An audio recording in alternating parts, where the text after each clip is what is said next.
തൂക്കി വെച്ച് പുള്ളി പമ്മി ഇരിക്കുകയല്ല. കുറച്ച് കഴിഞ്ഞ് പോയോന്ന് നമ്മളങ്ങനെ.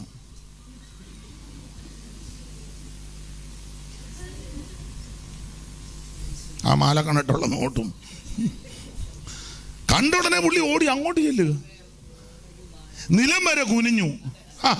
എന്നിട്ട് പറയാ വീട് വരുന്നവ അസാരം വെള്ളം കൊണ്ടുവന്ന്, അസാരം വെള്ളം, കാലുവാരാന്നല്ല പറഞ്ഞ, കാല് നിങ്ങളുടെ കാലുകളെ കഴുകട്ടെ. അത് അങ്ങനെ പറഞ്ഞു. പാസ് ഞങ്ങളുടെ സഭ ഒരു 3 കൊല്ലം ഇരിക്കണം. ഞങ്ങൾ 3-ാം പക്കം ആദ്യത്തെ കൊല്ലം കാലേ തൂടും, 2-ാം കൊല്ലം കാലേ പിടിച്ച് ഉലുത്തും, 3-ാം കൊല്ലം വാരി. അങ്ങനെയുള്ള എത്രയോ സ്ഥലങ്ങളുണ്ട്.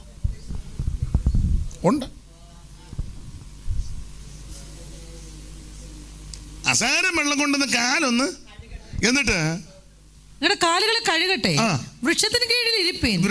വൃക്ഷത്തിന്റെ കീഴിൽ ഉള്ള സാഹചര്യത്തില്. എന്നിട്ട് അടുത്ത പദം, ഞാൻ ഒരു മുറി അപ്പം കൊണ്ടു. ഒരു മുറി അപ്പം. ഒരു മുറി അപ്പം എന്നാ പറഞ്ഞെങ്കിലും കൊടുത്തത് ഒരു മുറിയാണോ? അയ്യോ, ഒരാ കിടങ്ങടി വെച്ച നമ്മള് ഗുഡ് ന്യൂസിലും മെസ്സഞ്ചറിലും പിന്നെ അലേലിയായിക്കകത്തും യൂട്യൂബിലും പിന്നെ ലൈവിലും ഒക്കെ പറയും ഞാൻ സ്തോത്രം ഇടങ്ങഴി തരാം. പക്ഷെ കൊടുക്കുമ്പം വകുപ്പൊക്കെ നമ്മൾ പറയും, വകുപ്പൊക്കെ നന്നായിട്ട് പറയും, കൊടുക്കുമ്പോഴോ? പക്ഷെ ഇവിടെ അങ്ങനല്ല. പറഞ്ഞത് ഒരു മുറി അപ്പം ആണെങ്കിലും കൊടുത്തത് അങ്ങനൊന്നുമല്ല. അതെല്ലാം മലാഖി വായിക്കും പോലെ സ്മരണയുടെ പുസ്തകമുണ്ട്. അത് മുഴുവൻ ദൈവം എഴുതി ക്രമപ്പെടുത്തി തക്ക സമയത്ത് ദൈവം പ്രതിഫലം തരും. എബ്രായ ലേഖനത്തിൽ വായിക്കുന്നത് ഇത് മറന്നു കളയുവാൻ ദൈവം അനീതിയുള്ള ദൈവമല്ല. ആട്ടെ, നമ്മുടെ വിഷയത്തിലേക്ക് വരണമല്ലോ. അതുകൊണ്ട് ഞാൻ ആ ഭാഗത്തേക്ക് അധികം പോകുന്നില്ല. കർത്താവിൻ്റെ മഹത്വം. വിശുദ്ധന്മാരെ ശുശ്രൂഷിക്കുന്നതിനാലും തൻ്റെ നാമത്തോട് കാണിച്ച സ്നേഹം മറന്നു കളയുവാൻ നമ്മുടെ ദൈവം അനീതിയുള്ള ദൈവമല്ല. തക്ക സമയത്ത് ദൈവം ചെയ്യും. ഈ കൊടുത്തെങ്കിലേക്ക് കിട്ടുമോ? എന്ത് സാമർഥ്യമാണെന്ന് പറഞ്ഞില്ലേ? നമ്മുടെ ഇതിൽ ആരെയും തൊടിയിക്കുകയില്ല. അതിനാ ഇങ്ങനെ സൂക്ഷിച്ച് നോക്കുന്നു. അല്ലെങ്കിൽ നല്ല പ്രാഗൽഭ്യം ഉള്ളത് കൊണ്ടാണ് ഇത് പ്രസംഗിക്കുന്നത്. വലിയ കൃപാവരം ഒന്നും അധികം ഇല്ലെങ്കിലും അതാ നോക്കിയ ഉടനെ ഭൂതമൊന്നും പോകുകയില്ല. നോക്കിയ ഉടനെ ഭൂതം പോകുക, അല്ലേ പൊക്കോളും. അഡ്രസ്സും പേരും ഒന്നും പറയുന്ന കൃപാവരമൊന്നും, വണ്ടി നമ്പർ KL 4537 അതൊന്നും എൻ്റെ കയ്യിലില്ല. അങ്ങനെയുള്ള കൃപയൊന്നുമില്ല കേട്ടോ. പക്ഷെ ഇങ്ങനെ ചില കൃപകളുണ്ട്. ഒരിക്കൽ ഞങ്ങൾ ഒത്തിരി സാക്ഷ്യം കൊണ്ട് പറയാൻ കേട്ടോ, അല്ല അനുഭവത്തിൽ നിന്നും പറയണമല്ലോ. ഒരിക്കൽ ഞങ്ങളൊരു ഭീമോനാന്നോ ആരാന്നോ അറിയത്തില്ല, തിരുവല്ലയിൽ നിന്ന് കൊല്ലത്തോട്ട് പോരുക. അപ്പം ഞങ്ങൾ ഇന്നോവയിൽ 7 പേരെങ്ങാണ്ടുണ്ടല്ലയോ? 7 പേരുണ്ട്. അപ്പം ഞാൻ ഫ്രണ്ടിലിരിക്കും, ഇച്ചിരി ഇതൊക്കെ വണ്ണമൊക്കെ ഉള്ളിട്ട് ഫ്രണ്ടിലായിരിക്കുന്നത് തന്നെ ഒരു. അപ്പം ഫ്രണ്ടിൽ ഇരിക്കുക, വണ്ടി ഓടിക്കുന്ന ആൾ വലതുവശത്ത്, ഞാനിപ്പുറം. അപ്പം എല്ലാവരും ഫുള്ളായി. പുറകിൽ 3 പേര്, ആ സീറ്റിലും 2 പേര്, 3ഉം 2ഉം 5, ഞങ്ങൾ 2 കൂടെ 7. അപ്പോൾ പറഞ്ഞു നമ്മുടെ ഒരു ദൈവദാസനും കൂടെ വരുന്നുണ്ടെന്ന് പറഞ്ഞു. അദ്ദേഹം കുമ്പനാട്ടിൽ നിന്നാണ് കയറുന്നത്. അയ്യോ, അപ്പം ഞാൻ പറഞ്ഞു വരട്ടെ, കുമ്പനാട്ട് വരട്ടെ. വണ്ടി അങ്ങോട്ട് നിർത്തി. അപ്പോൾ ഈ ഞാനിങ്ങനെ പയ്യെ മയങ്ങുന്ന രീതിയൊക്കെ കാണിച്ചെങ്കിൽ എൻ്റെ കാതും കണ്ണുമൊക്കെ ഇങ്ങനെ വർക്ക് ചെയ്യും. അപ്പം മനുഷ്യൻ്റെ ആരുടെയും കുഴപ്പമല്ല കേട്ടോ, ചിന്താഭാരം പുള്ളിയെ എവിടെ ഇരുത്തും. അപ്പം പിന്നെ പുള്ളി കയറുമ്പം ആരെങ്കിലും ഒരാൾ പുറകിലോട്ട് ഇരിക്കണമല്ലോ. അത് എല്ലാവർക്കും നമ്മളാണെങ്കിലും ചിന്താഭാരം വരികയല്ലേ. വണ്ടി അങ്ങോട്ട് നിന്ന് അദ്ദേഹത്തെ, അപ്പം ഞാൻ ഇറങ്ങിച്ച് പറഞ്ഞു പാസ്റ്ററെ, അപ്പം പറഞ്ഞു ഒരാൾ പുറകോട്ടിരിക്കണം, നിങ്ങൾ ഇങ്ങോട്ട് ഇറങ്ങുക, സീറ്റ് മടക്കി വെച്ച് ഒരാൾ പുറകോട്ടിരിക്കണം, എന്നാൽ എല്ലാവർക്കും കൂടി ഇരിക്കാൻ അഡ്ജസ്റ്റ് ചെയ്തിരിക്കണം. അപ്പോൾ സീറ്റ് മടക്കിയപ്പം ഞാനങ്ങ് പുറകോട്ടിരുന്നു, ഏറ്റവും പുറകിലോട്ട്. അല്ല, പുറകിരിക്കുന്നതിൻ്റെ സുഖമൊന്നും അറിയണ്ടേ? എന്നും ഇങ്ങനെ മുന്നിൽ ഇങ്ങനെ ലിവ്യാതാനിരിക്കുമ്പോൾ ഇരുന്ന പുറകിരിക്കുന്നതിൻ്റെ കൂടെ സുഖമൊന്നും അറിയണ്ടേ? വേണം. ഞാൻ പുറകിരുന്നപ്പോൾ എല്ലാവർക്കും സങ്കടവും പ്രശ്നവും.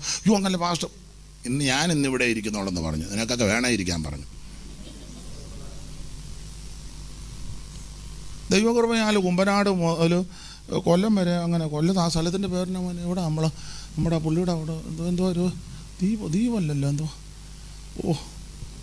മൺട്രോത്തുരുത്ത് അതാ അത് തന്നെ ഉണ്ടായിരുന്നു ഞങ്ങളുടെ കൂടെ.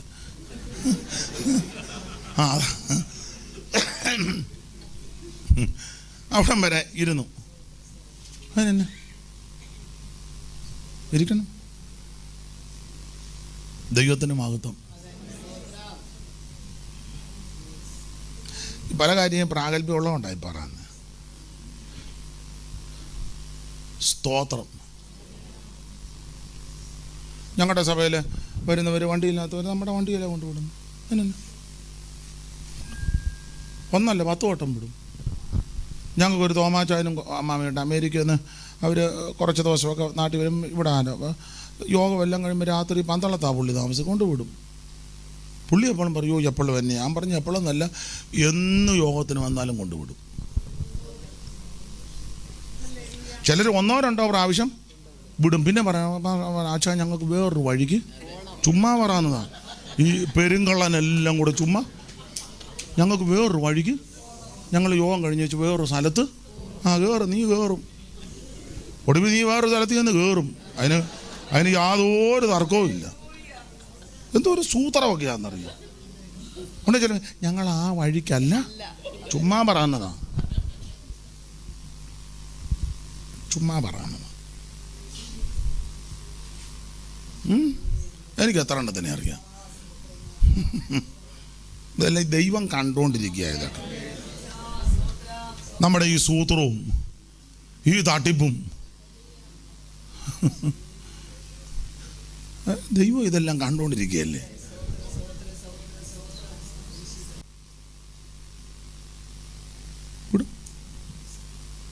ഞങ്ങളുടെ സഭയിൽ ഒരു അമ്മ വരുന്നുണ്ട്. ആമേനെ അങ്ങനെ ആരും മൈൻഡ് ചെയ്യാത്ത അമ്മയാണ്. ഒരു സാധുവായ, വിശദീകരിക്കുന്നില്ല. നമ്മുടെ വണ്ടിയെ കൊണ്ടുവിടും. ഒരിക്കൽ ഞാൻ വിട്ടപ്പോൾ നമ്മുടെ ബെന്തിക്കോസിലൊരു പ്രഗത്ഭനായ ഒരു പേരൊന്നും പറയുന്നത് പുള്ളി പറഞ്ഞു, ഭാഷയെ കഴിഞ്ഞ ദിവസം കണ്ട്. ഞാൻ പറഞ്ഞു ഇവിടെ വെച്ചോ ഇന്നാണ് ഞാൻ പറഞ്ഞത് ഒന്നോട് വണ്ടിയുടെ ഫ്രണ്ടിലൊന്നും അങ്ങനെയുള്ളവരെ ഇരുത്തരുത് എന്നോട് പറഞ്ഞതാ.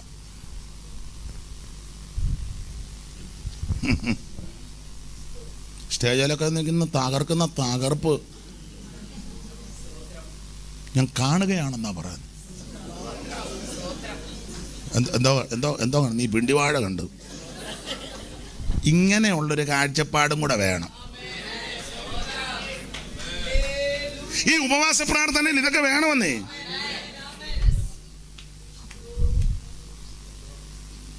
ഇതൊക്കെ സ്വഭാവ രൂപീകരണം നടക്കണം. കാണണം. ദൈവത്തിന് മഹത്വം. അല്ല, ഞാൻ ഇടയ്ക്ക് പറഞ്ഞെന്നറിയോ, എനിക്ക് ഇപ്പോഴും എൻ്റെ മനസ്സിനനുസരിച്ചൊന്നും ചെയ്യാൻ പറ്റുന്നില്ല എനിക്ക്. അപ്പോൾ അതുകൊണ്ട് നമ്മൾ ഏതെങ്കിലും സ്ഥലത്ത് ചെന്നാലുണ്ടല്ലോ ഒരു ബുദ്ധിമുട്ടുമില്ല. ചിലന്ന് കിടന്ന് കുഴയെന്ന് എന്ത് താമസിക്കാനായിട്ട് വല്ല ആരും മൈൻഡ് ചെയ്യുന്നില്ല. ഞാൻ താമസിക്കാതിരിക്കുന്നതിന് വഴക്കാം. അതിനവിടെ തന്നെ താമസിച്ച് ഞങ്ങളുടെ വീട്ടിലൂടെ വന്ന്. അതെ, ഇതെല്ലാം ദൈവത്തിൻ്റെ മഹാകൃപയാണ്. ദൈവകൃപയാണ്. എനിക്കെന്നാ വല്ല മാനുഷികമായിട്ട് യോഗ്യത വല്ലതും ഉണ്ടോ? പെന്തിക്കോസിൻ്റെ വഴക്ക് വല്ല ജാതികൾ ശ്രേഷ്ഠ കളറും അത്ര ദൈവപ്പോഴൊക്കെ നല്ല കളറാണ് എനിക്ക്. ദൈവം സ്തോത്രം. അമ്മാമ അത്ര മോശമൊന്നുമല്ല. ഉഞ്ചാൻ്റെ മോൾക്ക് നല്ല കളറാണ്. എനിക്കാണെങ്കിൽ വിദ്യാഭ്യാസം ഇല്ല. ഇവർക്കൊക്കെ വിദ്യാഭ്യാസമുണ്ട്. എനിക്ക് അന്ന് കൂട്ടി വായിക്കാൻ പോലും എന്തെല്ലാം അപാകതകളാണെന്നറിയാം. പക്ഷേ എവിടെ ചെന്നാലും ഈ വിതയ്ക്കുന്നതാ കൊയ്യുന്നേ. വിതയ്ക്കുന്നതാ കൊയ്യുന്നേ. അതും നല്ല മനസ്സോടെ ചെയ്യണം കേട്ടോ. അത് വേണം. ഞങ്ങളുടെ വീട്ടിൽ ആൾക്കാരൊക്കെ വന്ന് വിശ്രമിക്കുമ്പോൾ ഞാൻ അതുപോലെ ക്ഷീണമുണ്ടായാലേ ഉള്ളൂ. ഇല്ല, ഞാൻ വെളുപ്പിന് എഴുന്നേറ്റ് കാപ്പിയൊക്കെ ഇട്ട് എല്ലാവർക്കും കൊണ്ട് കൊടുക്കും. ഞങ്ങളുടെ ഒരു മേരിയമ്മ ഉണ്ടായിരുന്നു, മരിച്ചു പോയി. ഞാൻ വെളുപ്പിന് എഴുന്നേറ്റ് വീട്ടിൽ വിശ്രമിക്കുമ്പോഴേ എൻ്റെ വൈഫിന് ഈ ബ്രെയിൻ ട്യൂമറൊക്കെ വന്ന് വെല്ലുവിടൽ ഓപ്പറേഷനൊക്കെ അതിൻ്റെതായ ബുദ്ധിമുട്ടുകളുണ്ട്. അപ്പോൾ അതുകൊണ്ട് വീട്ടിലെ ജോലികളൊക്കെ ഞാൻ എല്ലാം ചെയ്യും, എല്ലാ ജോലിയും ചെയ്യും. ഇനിയിപ്പോൾ ഇന്ന് രാത്രി ചെന്ന് ചെറിയ ജോലിയുണ്ട്, നാളെ ഭക്ഷണം കൊടുക്കണ്ടേ. ഞാൻ സന്ധ്യയ്ക്കെല്ലാം വിളിച്ച് ഓർഡർ ആക്കി വെച്ചിരിക്കും, അവിടെ ആളുണ്ട്.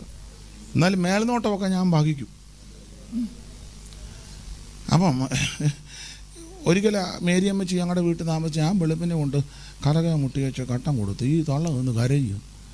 ഞാൻ ചോദിച്ചു എന്നാ പറ്റി? എൻ്റെ ആയുസ്സിൽ ആദ്യ സംഭവമാണ് ഒരു ദൈവദാസൻ എനിക്ക് കൊണ്ട് രാവിലെ, ഞാൻ പറഞ്ഞത് കുടിച്ചു വെച്ചിരുന്ന് കരഞ്ഞോ, ഞാൻ പോവാന്ന് പറഞ്ഞു.